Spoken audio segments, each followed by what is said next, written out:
새해입니다. 새해 첫 주일인데요. 하나님께서 그동안 우리를 정말 은혜의 도구로 많이 사용해 주셨는데 더 큰 도구로 채워주실 줄 믿습니다.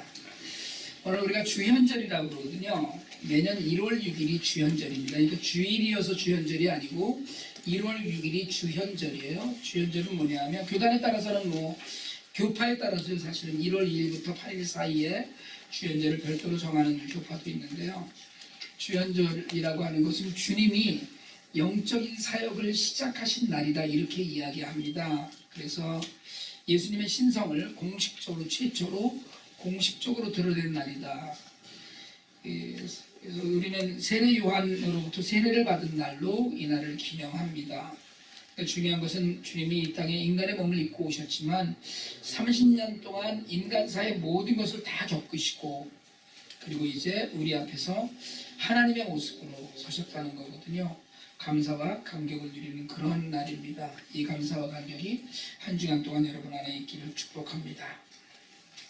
새해를 맞으면서 제가 사실은 지난 한 해 동안 우리 교회가 말씀을 따라 사는 복 있는 사람이라는 주제를 갖고 1년 동안 살자 이런 마음을 갖고 살아왔어요. 그래서 새해를 맞으면서 우리가 더 큰 기쁨으로 또 더 큰 예수 믿는 행복을 누리면서 그렇게 사는 길은 무엇일까를 사실은 몇 달 동안을 고민을 했어요.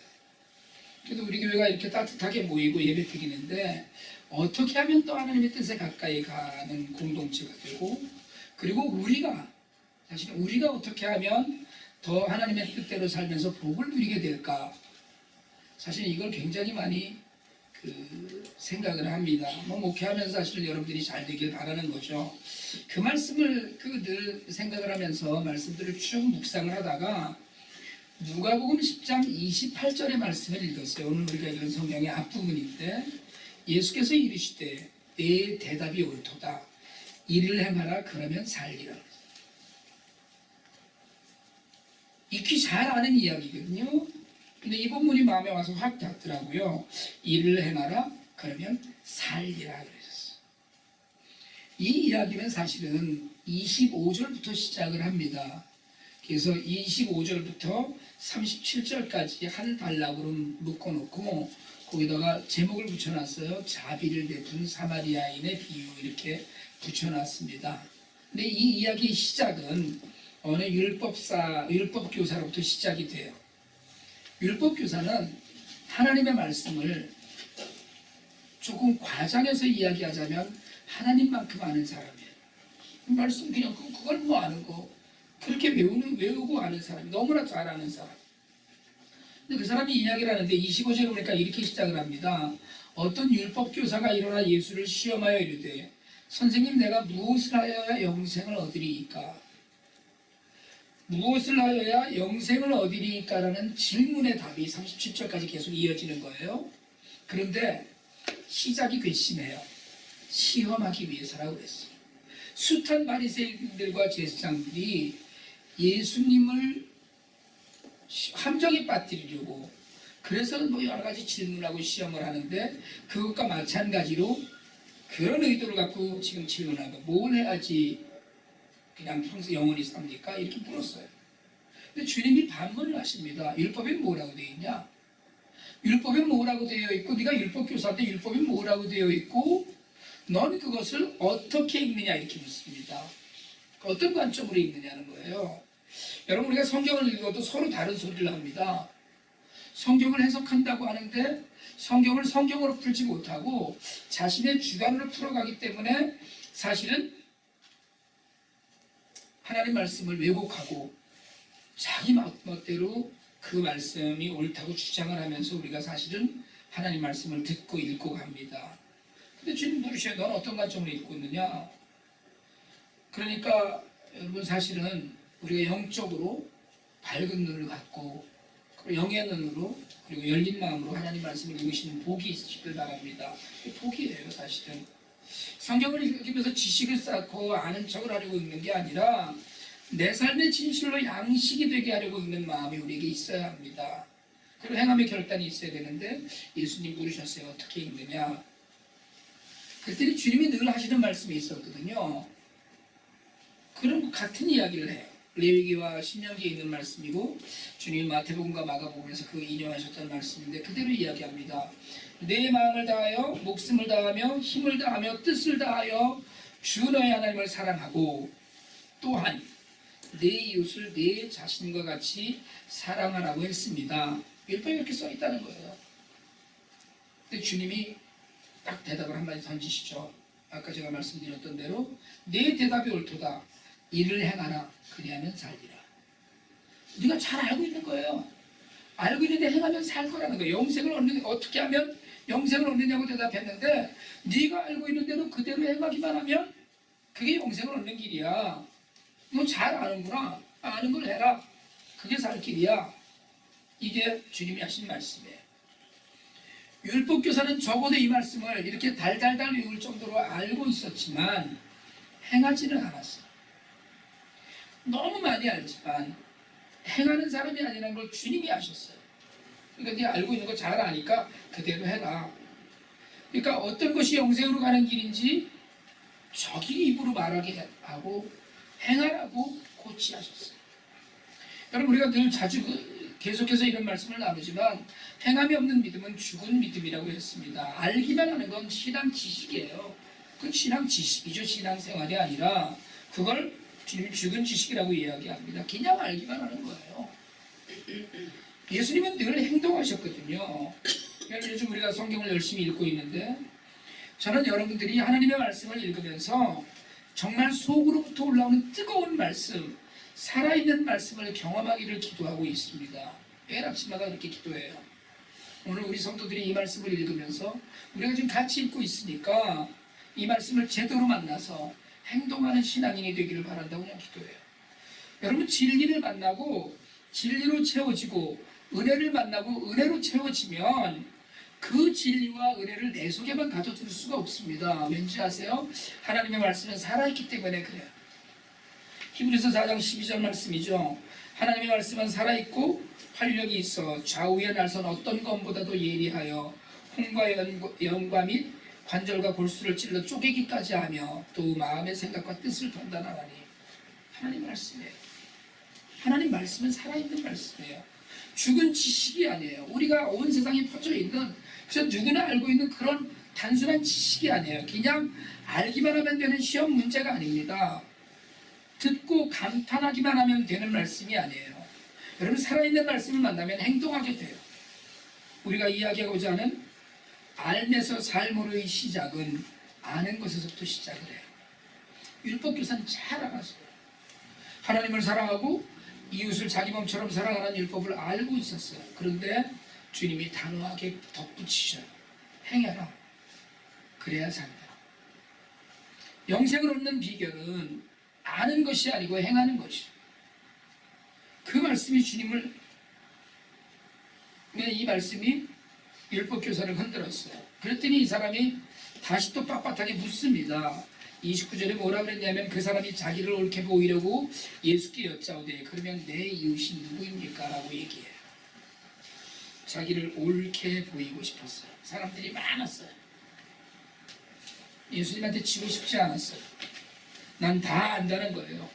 그걸 남들에게 보이면서 내가 좀 해보려고 그러는데 누가 내 이웃입니까? 라고 묻는 거예요. 여러분 우리도 사실은 신앙생활을 하면서 사람에게 보이고 싶은 때가 많습니다. 겉으로만 하는 신앙은 남을 의식하고 남이 나를 어떻게 생각할까를 염려해요. 근데 제가 자주 말씀드리지만 대단히 죄송한 얘기지만 여러분 남이 어떻게 생각할까를 염려하고 사시길 바랍니다. 왜냐하면 남들이 나를 판단하는 그 판단이 하나님이 하시는 판단의 한 부분이 될 수 있어요. 그러나 남에게 보이려고 하는 일을 하지 말고 남 앞에서 신실하게 남이 판단하는 판단을 두려워하라는 거예요. 여러분 남에게 보이려고 하는 일에는 알맹이는 없습니다. 거칠고 허례허심만 있는 거예요. 진실한 신앙은 생명이 있는 신앙인데 눈에 보이지만 보이려고 애써서 눈에 보이는 게 아니에요.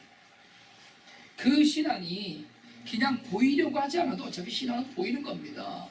예수님도 그러셨잖아요. 내가 온 이스라엘에 이만한 믿음을 보지 못하였노라. 믿음을 보시고 믿음은 눈에 보여요. 그런데 보이려고, 겉으로 내가 드러내려고가 아니라 내 안에 잠겨있고 내 행위와 내 삶으로 보여야 된다는 거예요. 그러나 율법교사는 악한 의도로 예수님을 시험하고 자신을 옳게 보이려고 애썼어요. 내가 누구를 사랑해 줄까요? 이 얘기예요, 사실은. 이 질문에 오늘 우리가 읽은 본문의 비유를 주님이 이야기하십니다. 오늘 우리가 읽은 본문에 네 부류의 사람이 등장해요. 강도가 등장하고, 강도를 당한 사람이 등장하고, 제사장과 레위인이 등장하고, 그리고 어떤 사마리아 사람이 등장합니다. 예루살렘은 해발 750m에 있는 그렇게 낮지 않은 지역에 있습니다. 그리고 여리고는 북동쪽으로 한 35km 정도, 그러니까 가깝지 않아요. 사해 근처까지 가야지 있는 지역에 있는데 해발이 마이너스 250m입니다. 그러니까 1000m 차이가 나요. 높낮이가. 내려가는 길이에요. 쭉. 그리고 구불구불한 산길이 많습니다. 광야입니다. 강도가 많았던 시절이었는데 어쩌다가 홀로 그 길을 가던 사람이 있었어요. 가진 걸 몽땅 다 뺏기고 옷까지 뺏긴 후에 실컷 두들겨 맞아서 거의 죽을 정도가 되어서 길바닥에 팽개쳐졌어요. 제사장도 레위인도 그를 피해갔습니다. 여러분, 제사장이나 레위인이나 다 하나님을 섬기는 사람들이었어요. 그냥 백성이 아니에요. 이건 하나님께 가까이서 섬기는 사람들이었어요. 그런데 멀리 보고 얼른 피해서 큰일 날 뻔했네. 그리고 지나간 거예요. 혹자는 이 이야기에 주석을 달기를 그날이 무슨 안식일이어서 또는 피 묻은 사람 또는 죽은 사람을 만지면 거룩하지 않게 되기 때문에 그렇게 피했다 이런 이야기도 있지만 그건 그냥 핑계예요. 혹시 제가 주일날 늦게 오거나 못 오면 강도당한 사람을 위해서 제가 시간을 쓰는 걸로 생각을 하시고 여러분들끼리 성경을 보면서 예배 드리세요. 이렇게 하나님을 가까이 섬기는 사람이니까. 여러분, 하나님을 가까이 섬기는 사람은 이웃의 공경에 눈 감고 귀 막고 사는 것이 아닙니다. 오늘 강도당한 사람을 지나친 레위인이나 제사장과 다를 바 없는 사람들이 눈 감고 귀 막고 사는 사람들이에요. 주님은 이웃의 공경을 그냥 지나치지 말라고 하시는 말씀이거든요.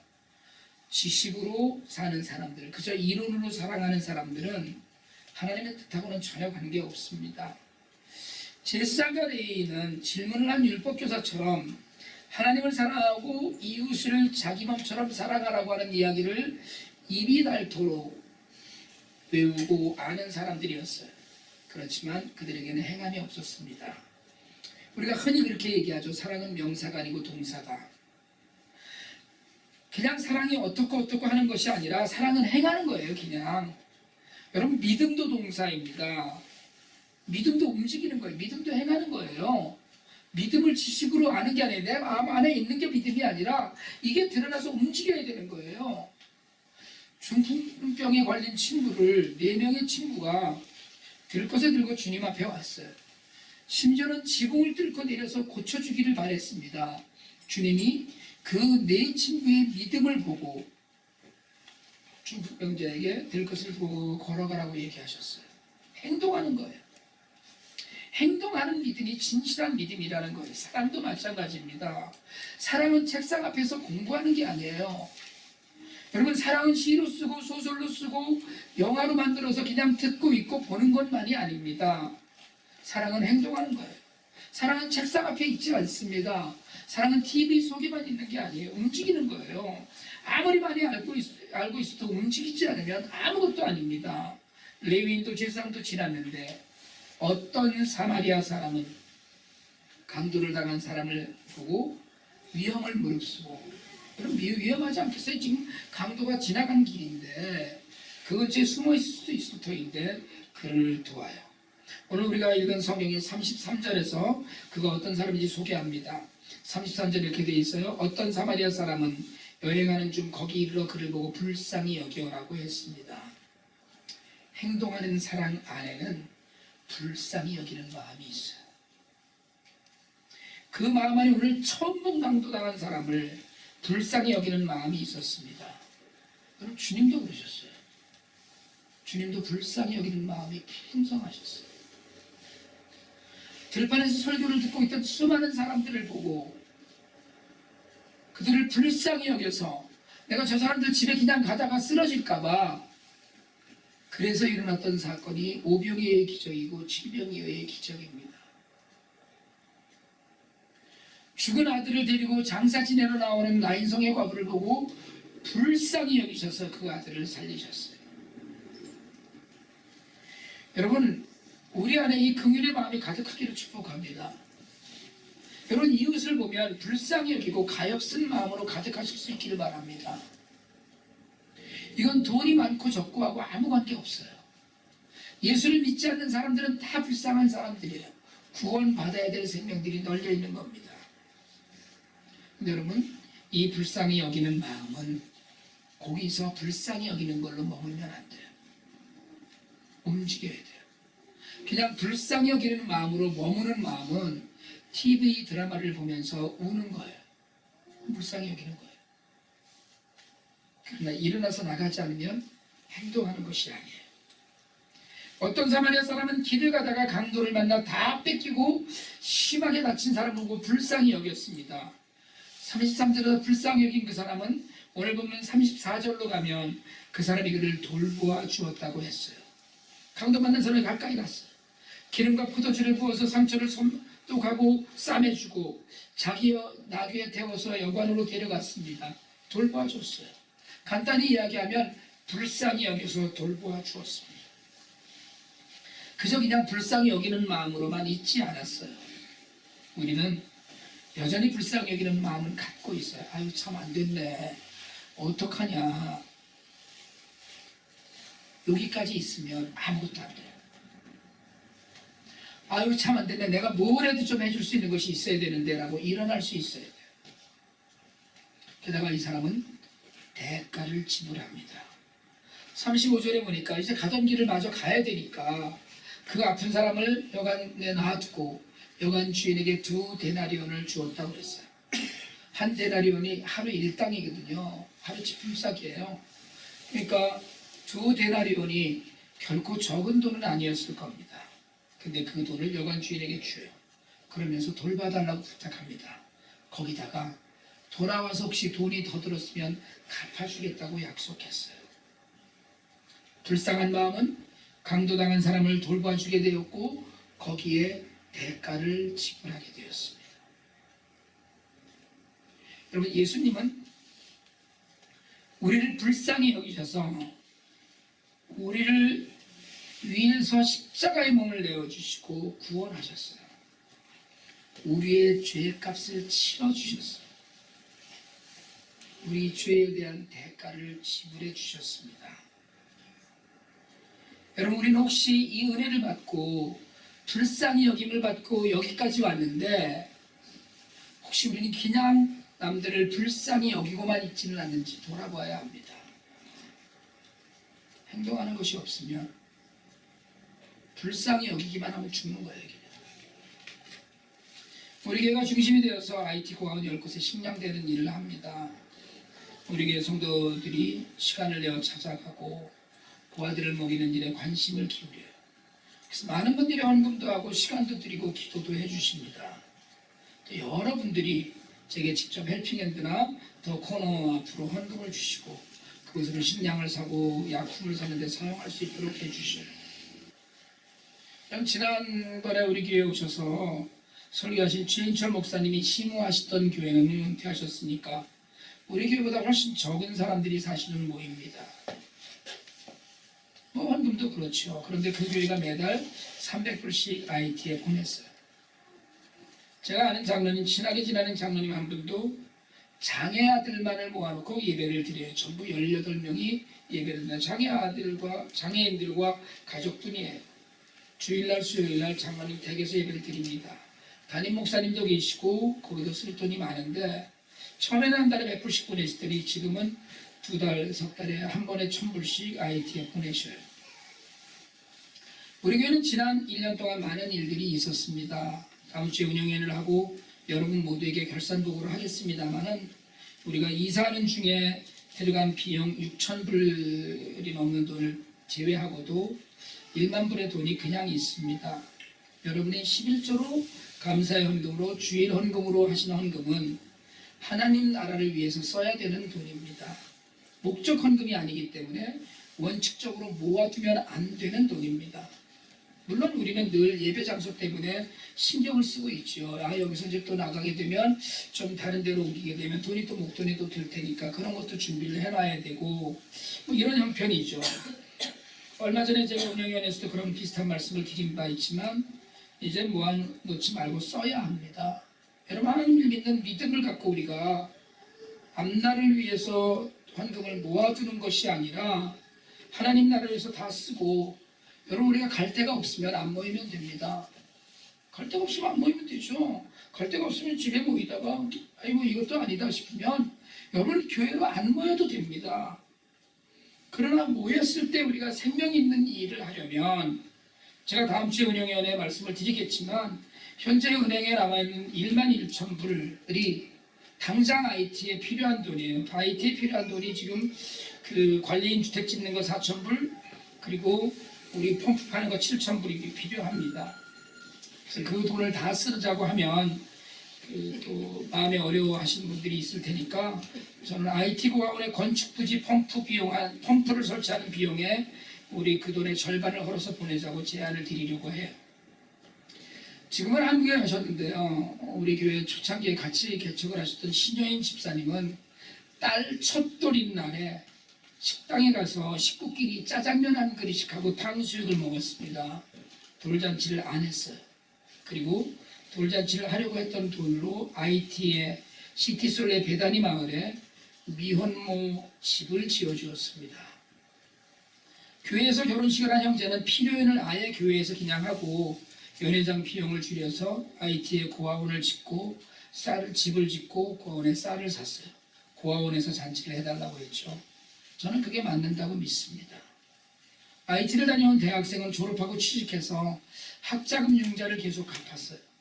그리고 그걸 다 갚고 나서 제일 처음 한 일이 IT에 집 한 채 지어달라고 저한테 찾아온 일이었습니다. 여러분 저는 우리가 집을 지어주면 하나님이 우리의 집을 주신다고 믿지 않습니다. 여러분 우리가 하나님 앞에 헌금을 10,000불을 드리면 하나님께서 우리에게 100만 불로 갚아주실 거라고 저는 믿지 않습니다. 그러나 우리가 우리의 것을 덜어내어 하나님이 불쌍히 여기시는 사람을 위해 우리도 대가를 지불한다면 그것이 바로 하나님이 우리에게 원하시는 삶이라고 믿습니다. 하나님께서 이렇게 해줄 것이라는 대가를 바라고 하는 것이 아니라 하나님께서 이렇게 해주시지 아니하실지라도 우리는 주님의 말씀을 본받아서 따라서 살면 그러면 우리에게 내가 그것을 행하라 그러면 살리라는 말씀이 우리에게 임할 거라고 저는 믿어요. 고아원 건축을 위해서 우리 교회 많은 분들이 다녀오시고 기도하고 애쓰셨어요. 하지만 이제는 그것만이 아니라 거기에 더하여서 우리 공동체도 뭔가 지불해야 될 때라고 생각합니다. 펌프 하나라도 달아서 두고 그 땅에 은혜의 샘물이 솟구치게 하는 일에 우리가 쓰임 받는다면 가서 볼 때마다 얼마나 가슴 뛰는 일이었어요. 그래서 우리 저 펌프가 잘 나와서 제가 많이 배 아픈 것 중에 하나가 배단위 마을 우리가 다 지었거든요. 근데 그게 지진 났을 무렵에는 펌프 하나 파는데 2,500불이었습니다. 펌프 하나 파는 거를 뉴저지 장로교회에서 했어요. 집 20채는 우리가 지었어요. 2만 불 들여서 4만 불이 들어간 거죠. 그 2,500불짜리 뉴저지 장로교회 음물을 받았어요. 두고두고 얘기하는 거 사람들이 저 뉴저지 장로교회가 봤는데 배 아프더라고요. 뭐 지금 올라서 펌프 다 다는 것이 7,000불이라고 해요. 교회가 작년도 결산하고 남은 2월금 중에서 절반을 덜어서 그걸 충당하고 그 다음에 모자랄 거예요. 모자라는 건 1월달 생일 맞으신 분들이 7분 내지 8분 있습니다. 생일 잔치하지 마시고 선물하지 마시고 그 돈으로 IT에 보내주시길 축복합니다. 저도 좀 슬프지만 차성호에게 선물 대신 IT에 헌금해달라고 얘기하려고 해요. 생일날 특별한 것보다 내 생일을 기념해서 IT 고항 건축하는데 펌프 하나 만들어 준다면 여러분 그거보다 더 큰 기념이 어디 있겠어요?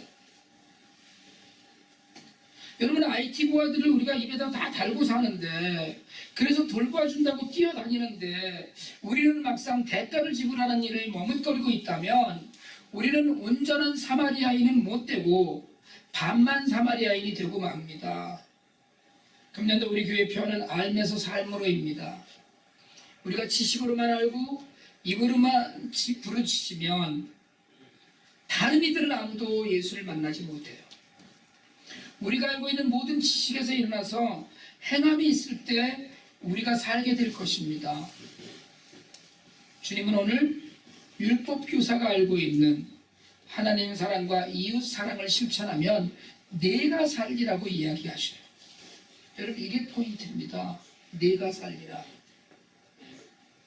여러분이 이웃 사랑을 실천하면 그 기쁨과 즐거움과 감사와 감격과 영생이 우리의 것이 된다는 약속이에요.